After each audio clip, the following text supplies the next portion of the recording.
আজ আমি তোমাদের সাথে শেয়ার করব বেগুনের একটা সম্পূর্ণ নিরামিষ রেসিপি, দই বেগুন। বেগুনের একঘেয়ে রান্নাগুলো থেকে বেরিয়ে একটু অন্য স্বাদের একটি রেসিপি, যেটা বানাতে খুবই কম সময় লাগে এবং কম উপকরণে তৈরিও হয়ে যায়। এটা তোমরা যে কোনো নিরামিষ দিনে অথবা বাড়িতে কোনো গেস্ট এলে অনায়াসে একটা নিরামিষ পদ হিসেবে রাখতেই পারো। শুধুমাত্র ভাত না, রুটি পরোটার সাথেও একটা দুর্দান্ত কম্বিনেশন। তাহলে চলো রেসিপিটা দেখে নেওয়া যাক। হেই এভরিওয়ান, কেমন আছো তোমরা সবাই? পিয়ালি রন্ধনশালায় তোমাদের সকলকে স্বাগত জানাই। রেসিপিটা বানানোর জন্য আমি এখানে 4টে বেগুন নিয়েছি। আমি সরু লম্বা যে বেগুনগুলো হয় না, সেগুলোই নিয়েছি। তোমরা বড় বেগুন দিয়েও রেসিপিটা অনায়াসে করে নিতে পারবে। শুধু দেখে নেবে বেগুনগুলোতে যাতে বীজটা একটু কম থাকে, তাহলে খেতে ভালো লাগবে। আমার যেহেতু ছোট ছোট বেগুন, সেই জন্য আমি বেগুনগুলোকে মাঝখান থেকে 2 টুকরো করে কেটে নিচ্ছি। বোটাগুলোকেও রেখে দেব, এতে দেখতে ভালো লাগবে। তোমরা যদি বড় বেগুন নাও, তাহলে সেগুলোকে নিজেদের সাইজ অনুযায়ী লম্বা টুকরো করে নেবে। চাইলে গোল টুকরোও করতে পারো, কাটাটা সম্পূর্ণ নিজের ব্যাপার। এবার বেগুনগুলোকে ম্যারিনেট করে নেব। তার জন্য দিয়ে দিচ্ছি 1/2 টিস্পুন লবণ, 1/4 টিস্পুন হলুদ গুঁড়ো ও সাথে দিচ্ছি 1/4 টিস্পুন কাশ্মীরি লঙ্কার গুঁড়ো। সব কিছুকে একসাথে ভালোভাবে বেগুনের গায়ে মাখিয়ে নেব। এইভাবে সব মশলাগুলো বেগুনের গায়ে মাখিয়ে নিয়ে আমি প্রায় 10 মিনিট মতো রেখে দিয়েছি। এখন বেগুনগুলোকে ভেজে নেওয়ার পালা। সেই জন্য আমি গ্যাসটা অন করে একটা ফ্রাইং প্যান বসিয়ে দিয়েছি।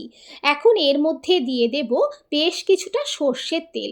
পুরো রান্নাটাই আমি সর্ষের তেলে করব, সেই জন্য সর্ষের তেল গরম করতে দিয়ে দিচ্ছি। বেগুন ভাজতে কিন্তু একটু বেশি তেলই লাগবে। বেগুন ভাজা হয়ে গেলে আমি তেলটা একটু কমিয়ে নেব। তেলটা গরম হয়ে গেছে, এর মধ্যে আমি লবণ হলুদ মাখানো বেগুনগুলো দিয়ে দিচ্ছি। আমি যেহেতু এরকম ফ্রাইং প্যান ব্যবহার করেছি, সেই কারণে একসাথে 4-5টা বেগুন ভাজা হয়ে যাবে। একটা দিক লাল লাল করে ভাজা হয়ে গেলে অপর দিকটাও একটা চামচের সাহায্যে উল্টে দিচ্ছি। দেখো বেগুনগুলো খুব সুন্দরভাবে ভাজা হয়ে গেছে। এখন আমি বেগুনগুলোকে তুলে নেব। দেখো বেগুনগুলো খুব সুন্দরভাবে ভাজা হয়ে গেছে। কত সুন্দর দেখতে লাগছে না? এমনিতেই বোটা সমেত বেগুন ভাজা খেতে কিন্তু খুব ভালো লাগে। গরম ভাতের সাথে আমার তো খুব পছন্দ। আমি জানি তোমাদেরও অনেকেরই কিন্তু এই বেগুন ভাজা খুব পছন্দের। আর বোটা সমেত হলে তো আর কথাই নেই।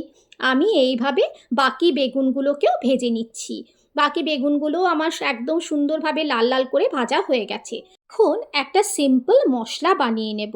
তার জন্য মিক্সিং জারে দিচ্ছি 1 টিস্পুন পোস্ত, সাথে দিচ্ছি কয়েকটা কাজু বাদাম, আর দিচ্ছি ঝালের জন্য একটা কাঁচা লঙ্কা। লঙ্কাটা তোমরা তোমাদের স্বাদ অনুযায়ী বাড়িয়ে নিতে পারো। সব কিছুকে একসাথে একটা স্মুথ পেস্ট বানিয়ে নেব। এখন বেশ কিছুটা তেল আমি কমিয়ে নিয়ে ওই তেলের মধ্যে দিচ্ছি 1/2 টিস্পুন কালো জিরে, সাথে দিচ্ছি 1/2 টিস্পুন হলুদ গুঁড়ো, 1/2 টিস্পুন কাশ্মীরি লঙ্কার গুঁড়ো। এই সময় গ্যাসের ফ্লেমটা একদম লোতে রাখবে, না হলে মশলাটা পুড়ে যেতে পারে। এর সাথে দিয়ে দিচ্ছি পেস্ট করে রাখা মশলাটা। ব্লেন্ডার জারটা ধুয়ে জলটাও দিয়ে দিয়েছি। মশলাটা একটু কষানো হয়ে গেলে এর মধ্যে দিয়ে দিচ্ছি 1/2 বাটি মতো ফ্যাটানো টক দই। গ্যাসের ফ্লেমটা একদম লোতে করে দইটা দেবে এবং দইটা দেওয়ার সাথে সাথে একটা খুন্তি দিয়ে কন্টিনিউয়াসলি নাড়তে থাকবে, না হলে দইটা কেটে যেতে পারে। ব্যাস আর কিছুই লাগবে না। দিয়ে দেব স্বাদ অনুযায়ী লবণ, সাথে স্বাদটা ব্যালেন্স করার জন্য দেব 1 টিস্পুন চিনি আর অল্প একটু গরম মশলার গুঁড়ো। সব কিছুকে একসাথে ভালোভাবে কষিয়ে নেব, যতক্ষণ পর্যন্ত না মশলাটা থেকে খুব সুন্দরভাবে তেলটা ছেড়ে দিচ্ছে। দেখতেই পাচ্ছ মশলাটা থেকে কত সুন্দর তেল ছেড়ে দিয়েছে। এবার আমি দিয়ে দেব পরিমাণ মতো জল। খুব বেশি জল দেওয়ার দরকার নেই, কারণ এটা খুব ঝোল হবে না। আবার বেগুনগুলোকে দিয়ে আমরা খুব বেশিক্ষণ কিন্তু ফোটাবো না। ঝোলটা একটু ফুটে গেলে আমি এর মধ্যে দিয়ে দেব ভেজে রাখা বেগুনগুলো। আমি একটা একটা করে বেগুনগুলোকে গ্রেভির মধ্যে দিয়ে দিচ্ছি। খুব সাবধানেই দিচ্ছি, কারণ ভাজার পর বেগুনগুলো অনেকটাই নরম হয়ে আছে। আমি যেহেতু ফ্রাইং প্যান ইউজ করেছি, সেই জন্য সব বেগুনগুলোই একসাথে ধরে গেছে। এবার একটা চামচ দিয়ে গ্রেভিটাকে ওপর থেকে দিয়ে দিচ্ছি। খুন্তি দিয়ে বেগুনগুলোকে খুব বেশি নাড়াচাড়া না করাই ভালো, না হলে ভেঙে যেতে পারে।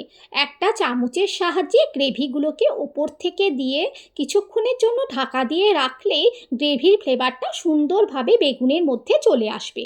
সব বেগুনের মধ্যে গ্রেভিটাকে খুব সুন্দরভাবে দিয়ে দিয়েছি, দেখতেই পাচ্ছ। এবার ওপর থেকে দিয়ে দিচ্ছি কয়েকটা চেরা কাঁচা লঙ্কা। কাঁচা লঙ্কা দেওয়ার পর 1 থেকে 2 মিনিটের জন্য লো ফ্লেমে ঢাকা দিয়ে রাখলেই রেডি হয়ে যাবে অপূর্ব স্বাদের এই দই বেগুন। খুবই সহজ ও সিম্পল একটা রান্না, কিন্তু এর স্বাদ অসাধারণ। হাতে যদি খুব অল্প সময় থাকে আর বাড়িতে গেস্ট এলে যদি কি করবে বুঝতে না পারো, তাহলে এই রেসিপিটা তোমরা ট্রাই করতে পারো। রেসিপিটা একবার হলেও বাড়িতে ট্রাই করার অনুরোধ রইল। কেমন লাগলো আমাকে কমেন্ট করে জানিও। ভালো লাগলে প্লিজ একটা লাইক করে দিও। ভালো থেকো সবাই। এরকম রেসিপি আরও দেখার জন্য আমার চ্যানেলটাকে সাবস্ক্রাইব করে রেখো। ফেসবুক থেকে দেখলে পেজটাকে ফলো করে দিও। Bye bye.